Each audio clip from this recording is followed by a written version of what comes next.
Weberman. I'm an industrial hygiene consultant with the Arizona Division of Occupational Safety and Health. I've been with them for a little over 25 years. I have a degree in bachelor's degree in safety and health from Ferris State College, which is now Ferris State University, and that's in Big Rapids, Michigan.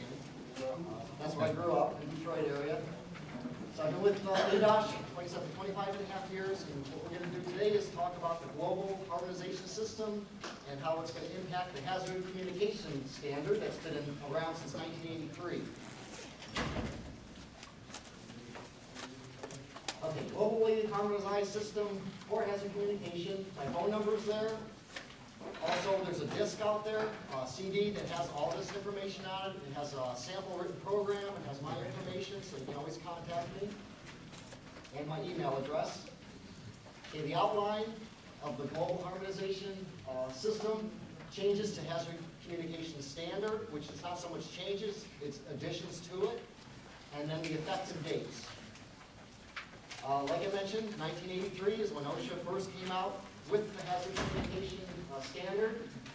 And what it dictated is that you have a written program that explains what this is to your employees, an inventory list of the hazardous chemicals you have on the site, even Windex, whiteout, anything was fair game. That's underneath sinks, cabinets, in people's drawers, things people would bring in is all fair game for HazCom.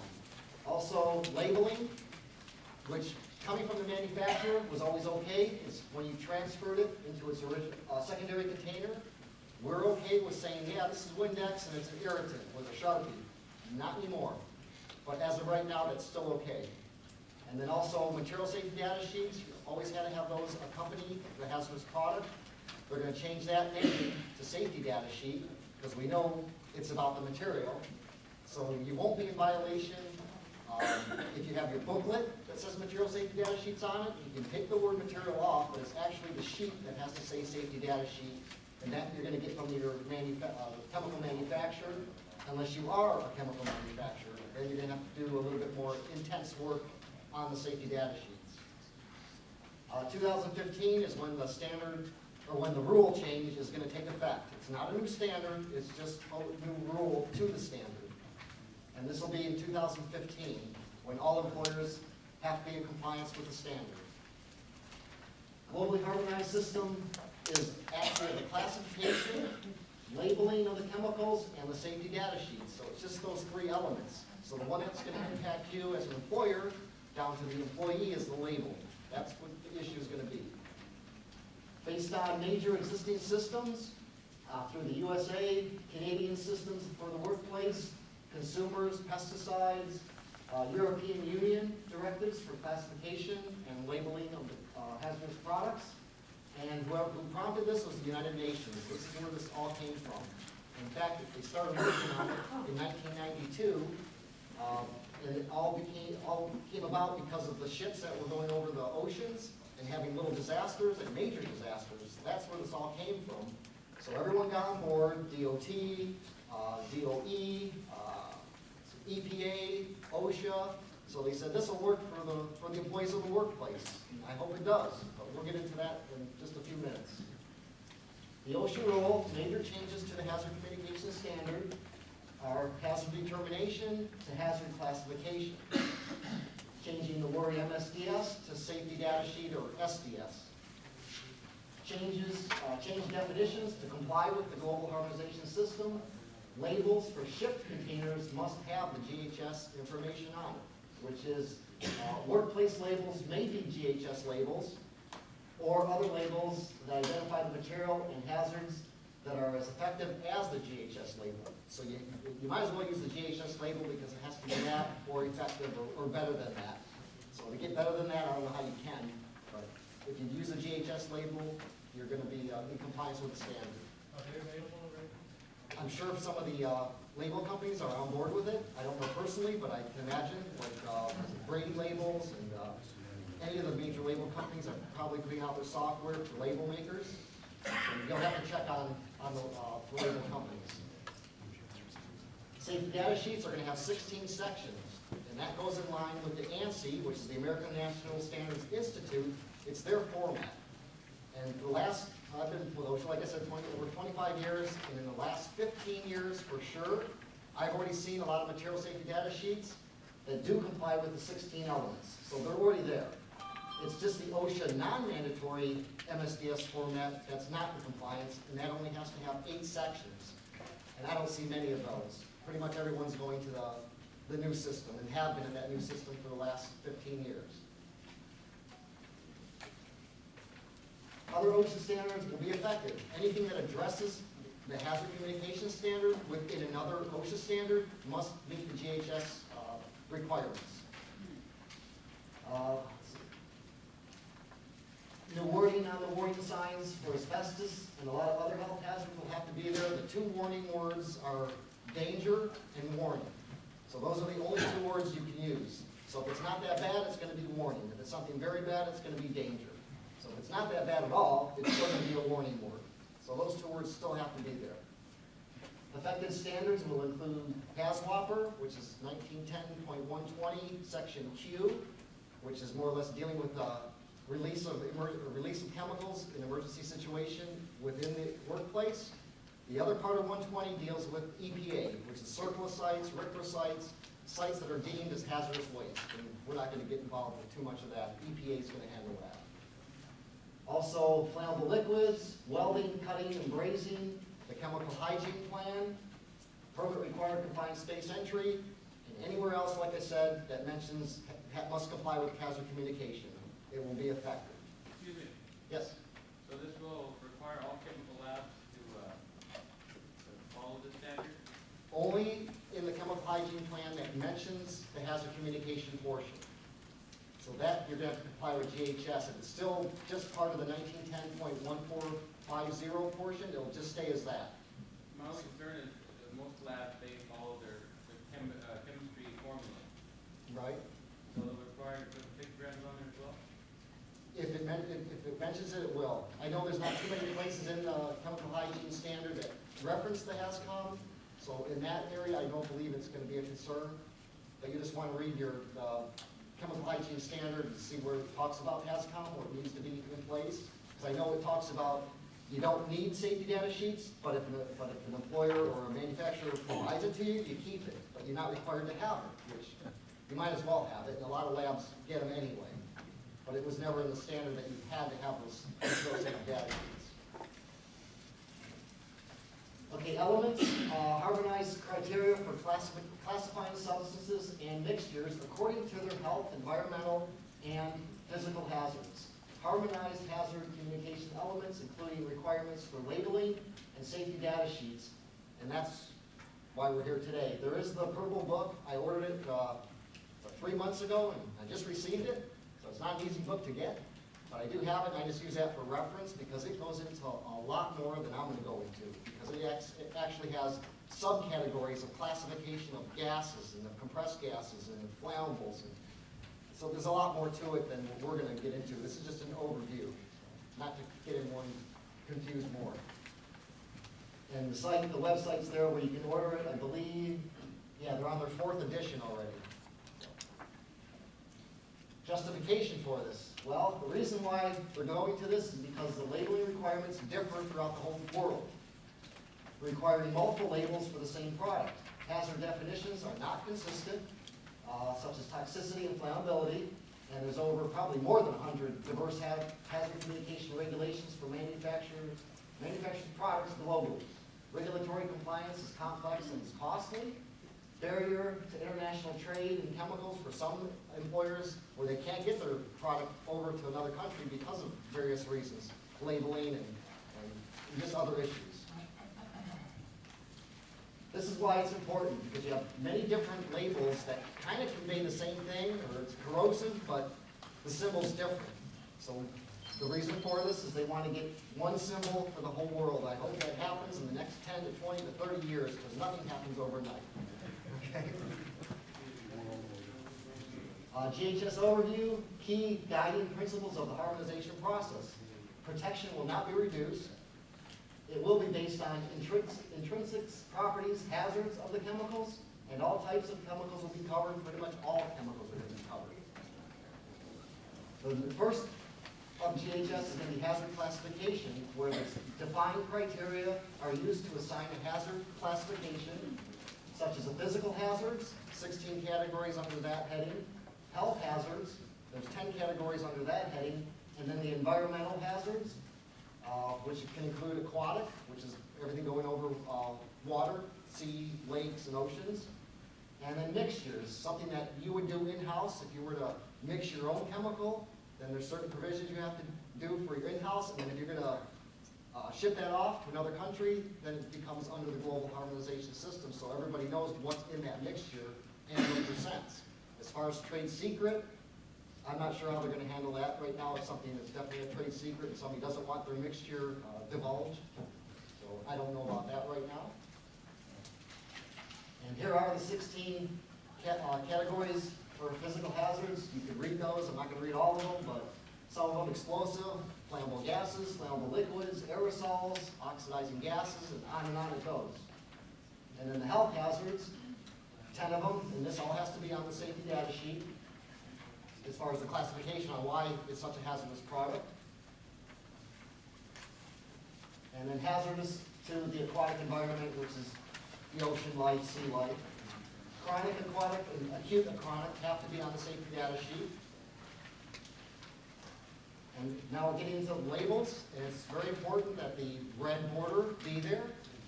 And then, of course, the black inside of whatever the hazard is, a corrosive, a flammable, something very toxic. And this is just two examples of the pictograms. 9 of the pictograms, and this is going to be pretty universal. And in fact, they have one, which is an exclamation point, which is a catch-all for something if you're not sure where it's supposed to be categorized or classified in, then you can use the exclamation point. And that's the last one. And as I mentioned earlier, the only 2 words that will be allowed to be used for the signal words is danger and warning. So, copy on, say, the spray bottle, that won't work? You don't have the red? Exactly. And that's where the label companies are going to come into play, where you can print out, you input the information you need to input from the safety data sheet, put it into the label, let the label print out, and then stick it around the spray bottle. If your container is too small to handle that label, then we're going to allow, or OSHA's going to allow maybe a batch ticket or one central location of where those containers are, with maybe the label plastered against the wall or within the box of those smaller containers. And as long as the employee knows what they're working with, what's in the container, and they can, let's say ocean inspector comes in and says, well, what are you working with? And they can tell them, this is what it is, this is the hazards, this is how I protect myself, and I know where to get all the information, then they're good. They can tell them the label's right over there, and I don't even need to look at the label because I know what the stuff is. That's the bottom line. If they can't answer those questions, then there could be citations issued, maybe. It depends on the nature of what actually how hazardous the product is or how dumbfounded the employees are of the products they're using. Because based on the employer not properly trained. That's going to be good. That NPA label's good. As far as on the doors to the buildings, the doors to rooms, that's still going to be okay. Not on the container itself, no. But I'll get into that in just a second. Also, hazard statement is whatever's specific for that product. If it's an irritant, or if you can get it on your skin and it's going to absorb and create problems, then those warning or those hazard statements have to be on the container. If it's like toxic if it's swallowed, or irritant if sprayed in your eyes, those are going to have to be on the labels. Other ones are precautions, identifications, supplier information, supplemental information, whatever else you want to put on that label. It's up to you if you want to go over and above OSHA's minimum requirements, because OSHA is always minimum requirements. Here's the flammability rating, where this is the confusion, and why they do this, I don't know. Hopefully they revisit this standard years from now or sooner to revise this. But they're saying number one rating is going to be extreme, the most heavily extremely flammable. 2 is going to be moderate, 3 slight, and then 4 is not even going to be existent. It's going to be known as a combustible. And then no rating for combustible class 3Bs or lower, which is something that's not going to burn that quickly and not hardly will burn at all. So this is what's opposite of what we know now, where 1's the worst. I'm sorry, 1's the least, 4 is the worst. So I have had a question about, can we still use the NFPA or HMIS labeling system on containers? And you can, as long as you still have the GHS, where that's the confusing part. They'll say GHS is 1, 2, 3, 4, or one's the worst, or you can have your NFPA saying 1, 2, 3, 4, one's not that bad, 4 is the worst. Because we all know right now 4 is the worst, 1's not that bad. So that's where the confusion is going to come in.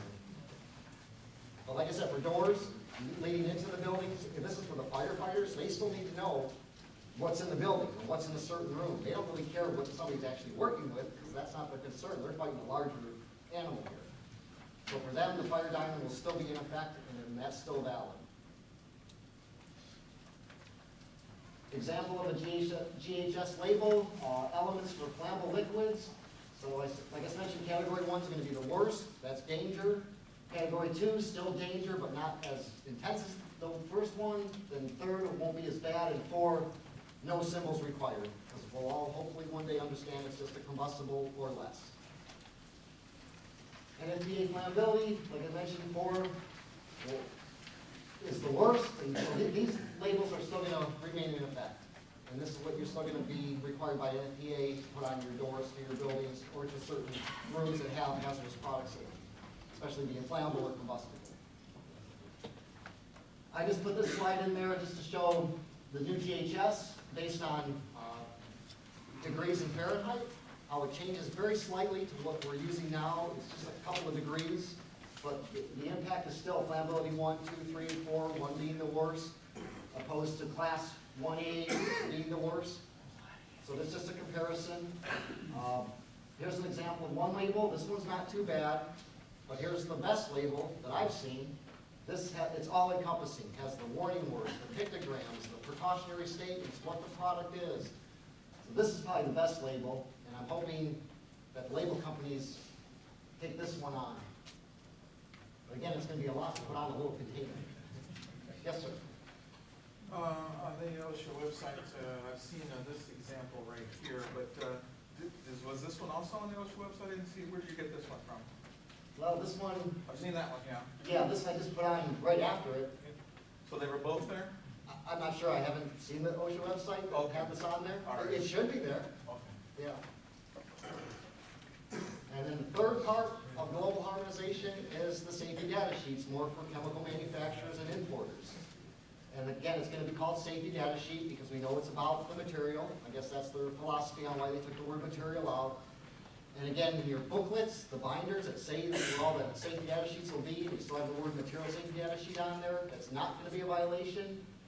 If you want to cross the word material out, go ahead and do that, but you won't be cited. If not, you'll just be advised that you should take the word material off of the actual binder that houses the safety data sheets. And this is going to be similar to the International Standards Organization, the European Union, and the American National Standards Institute, MSDS, or safety data sheet requirements. And again, for the last 15 years, everybody's been following the ANSI requirement, which is the GHS format for safety data sheets. This was the OSHA old format, which was never a mandatory sections to have in a safety data sheet or material safety data sheet, but these were the 8 sections that were required at minimum. But this was ANSI's format, which is still the same way as today as it was 15, 20 years ago.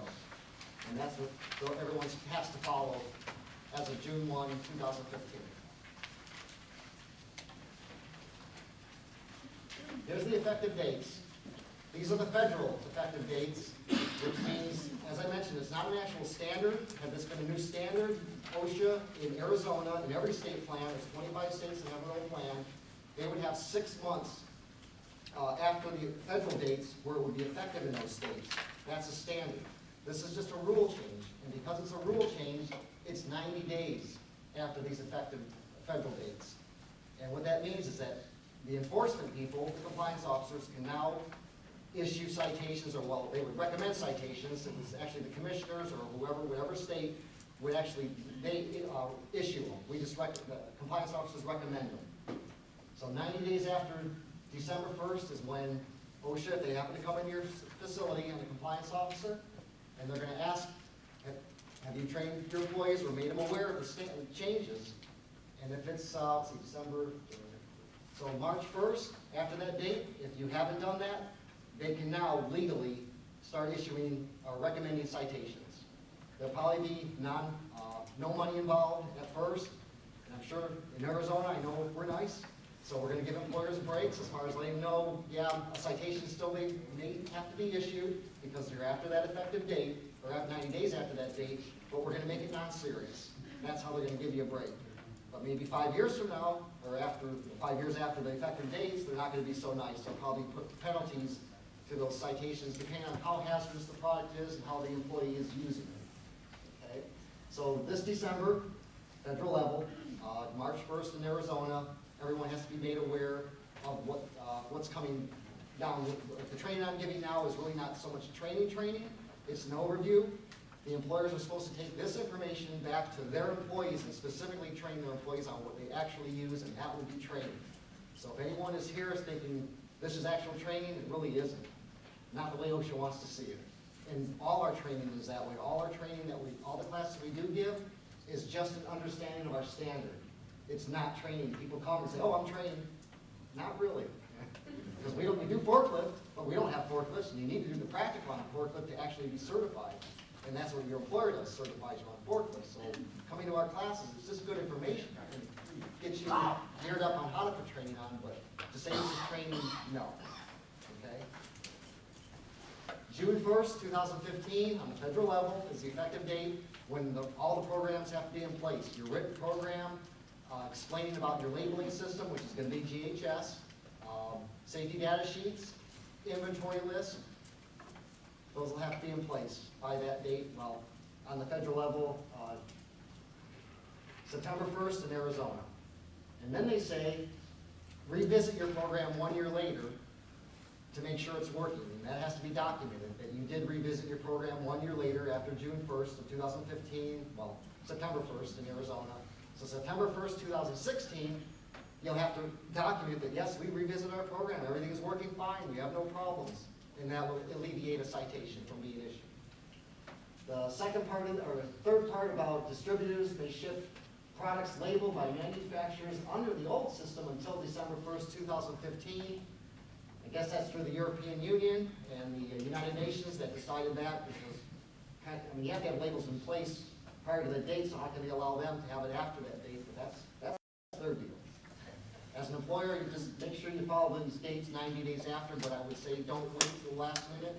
So if you want to get into compliance by those dates, you'll be perfectly fine. And if you want to do it before the date or just after, you'll be okay. But again, 90 days is the key element on effectiveness in Arizona. That includes stuff we send via FedEx or like that? That's going to be more of the mail system and what's going to another state, which is going to another country. If it's another state, they're going to have to still be in. The state plans are all going to be in compliance in 90 days afterwards. So I'm sure that you'll have to send it that way. But again, there's going to be a little bit of forgiveness in the beginning of this, like all new standards. So don't worry about it too much. Okay, the impact on safety and IH professionals, industrial hygiene professionals, is to become familiar with the new system as we're doing now. Collect the new safety data sheets. Don't wait until the last minute, because for some employers, that's going to be a major thing. For others that have maybe 10 or 15 products, not a big deal. But those that have hundreds and hundreds of chemicals, and that's going to be the key thing on when OSHA comes in to see if you're in compliance. All they have to do is open the book, and if they still see the word material safety data sheet on that sheet, you're out of compliance. Okay, so that's the first thing to do is get your safety data sheets to say that it's safety data sheets from the manufacturers. You can't do it yourself. It's got to be from that manufacturer. Also, get the new GHS labels. You can make them up on your own. Again, you can't, unless you're such a good artist with a Sharpie that you can get all this information on a spray bottle and it won't deface or rub off. But just find out through label companies if they're on board with this yet, if they have their information out. I don't know personally. Okay. Label master, okay, good. So it's out there. And then, of course, train your employees specifically on the hazardous products that they use on a daily basis or every so often by December 1st this year or March 1st for compliance issues. Impact on chemical manufacturers and distributors. Well, they're going to have to prepare and use new GHS compatible labels prepare and distribute new GHS compatible safety data sheets, because that's their job to put the safety data sheets out. And then commercial authoring firms are ready and willing to help, such as Label Master and whatever label companies are out there. And as I mentioned, yeah, the commercial GHS services will be getting the safety data sheets and labeling up to the standards of the GHS. So, and again, companies that are going to be distributing worldwide, big impact on those distributors. And the American Society of Safety Engineers, their comments are that this is wonderful, they like it. Of course, they're not going to say anything besides that. And again, the American Industrial Hygiene Association, same thing, they're happy about this. So we'll see where it goes. And then also global harmonization in the commercial news. A lot of these were put in, I think, like 3, 4, 5, 6 years ago. Well, like I said, 1992 is when they started doing this. So a lot of the magazines, trade association, we're putting this information in there. So if you want to go to any of these websites, whether they're still there or not, I don't know. And then resources, also you can go to the OSHA website, that's the federal OSHA website. EPA, Department of Transportation, Consumer Product Safety Commission, United Nations, the Governmental Printing Office, and then OSHA comments. So any one of those websites you can still go to and see what comments were made for the rulemaking, or the actual, not rulemaking. Any questions at this point? Because that's pretty much it in a nutshell, and that's the overview.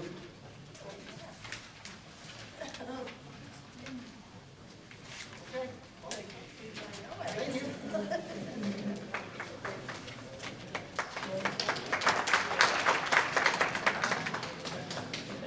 Yes, sir. Have they figured out or done any kind of studies with regard to some small, medium, large size facility, what this is gonna cost? They came out with a figure of like hundreds of millions of dollars. Where they came up with those figures, I don't know. I took that slide out because I couldn't justify it. It's something like $573 million or $1 billion. I don't know. I don't know how it's really going to impact, but I think somebody in Washington probably is doing these studies. I can be more specific if you wanted to Google it. And I always recommend employers to Google the information because it's a lot better. And I hate to say this, but it's a lot better than the federal OSHA website. It's very user friendly. It's better if you just Google what you're looking for. Question over here. Yes, ma'am.